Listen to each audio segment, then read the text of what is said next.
Hey, happy Thanksgiving, everybody. Yeah, I planned on having a little bit of a reveal today with the CB750 and get some good sunny videos of it and take it for a ride for y'all, but you can see the weather's not cooperating out there.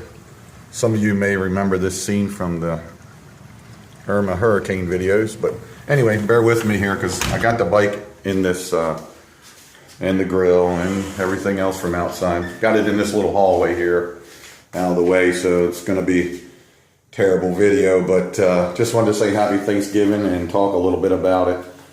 This is that 1981 Honda CB750 resto mod I did. Just repainted it, kind of reconditioned it a little bit, so to speak, and got it running. Bear with me, I'm going to duck under this wire that I have going over here. But anyway, darn, excuse me. This weather's something else. But anyway, one of the things I wanted to talk about, since I can't start it and ride it, is I had this strange noise which sounded like a knocking noise. It sounded like a rod knock, but the cam chain was suspect. So the first thing I did was I adjusted the cam chain on the front. Oh, let me get around here, tight area. I adjusted that, no difference, still had the noise. I knew it wasn't a rod knock. Well, let's say I thought it wasn't a rod knock because it would go away as you rev the motor up. Normally a rod knock will get louder and faster. This would actually go away. So that's usually a chain or something that's getting tension on it. But anyway, there's another chain in the back that goes from your crank to your cams. And there's adjusters. You can't really see it, but they're back in their little acorn nuts. There's two of them, one on the bottom, one on the top. And basically all you do is you take the cover off of the other side of the engine, a 17 millimeter wrench, you spin the crank, Y, you loosen both of those, and then you just tighten them back up and spring load it or what have you. I did that, still the same noise. Then I was kind of getting a little frustrated. I was going to take the pan off underneath of the motor up there because I was afraid it was the other adjuster which lays, horizontally in the bottom of the motor. I thought maybe something was wrong with it. But I thought before I do that, I'm going to see if anybody else had a problem. And sure enough, I got on YouTube and I saw a video where a guy said his 3 bolts out of his backing plate back there for your ignition pickups and everything. He had 3 bolts that came loose and he tightened them up and the noise went away.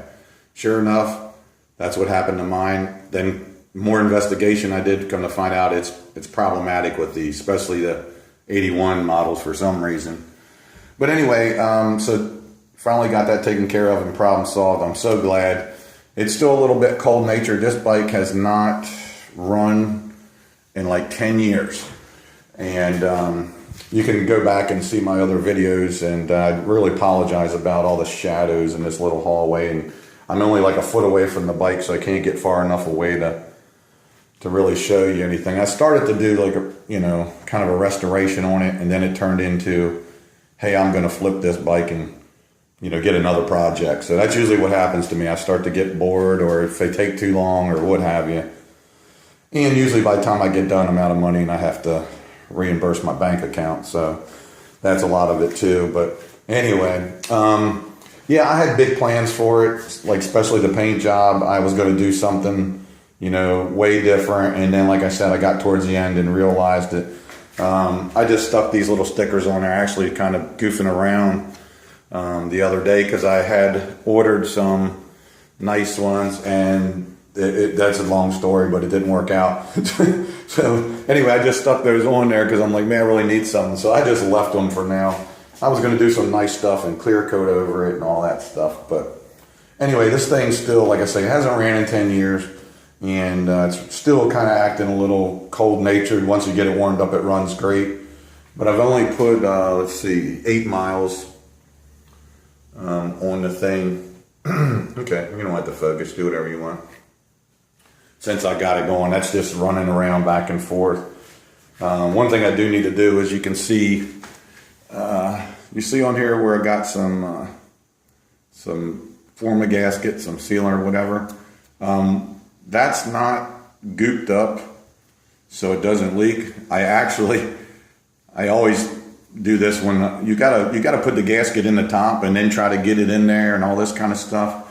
So what I did was I took that perma gasket and put some up in the groove and then smushed the gasket in it to hold it while I put it on. But whoa boy, I got way more than I thought. I mean, I barely even put a little bit in there, but there's no tolerance in there for the gasket. So basically all of it oozed out, you know. So I've been I got to pick at that a little bit and get that cleaned up. But that's what's going on there. So for you sharp-eyed people, it looks like it's all gooped up on there, but that was supposed to hold the gasket up because I didn't have anything else. You could use gasket adhesive or something, but with that rubber, it's kind of tough. But anyway, sorry about the crappy old video, but I appreciate you guys watching and following along. It's Thanksgiving. Have a good Thanksgiving. Eat your turkey or what have you. And when the weather cooperates, we'll get this thing out. You can see it in the sunlight.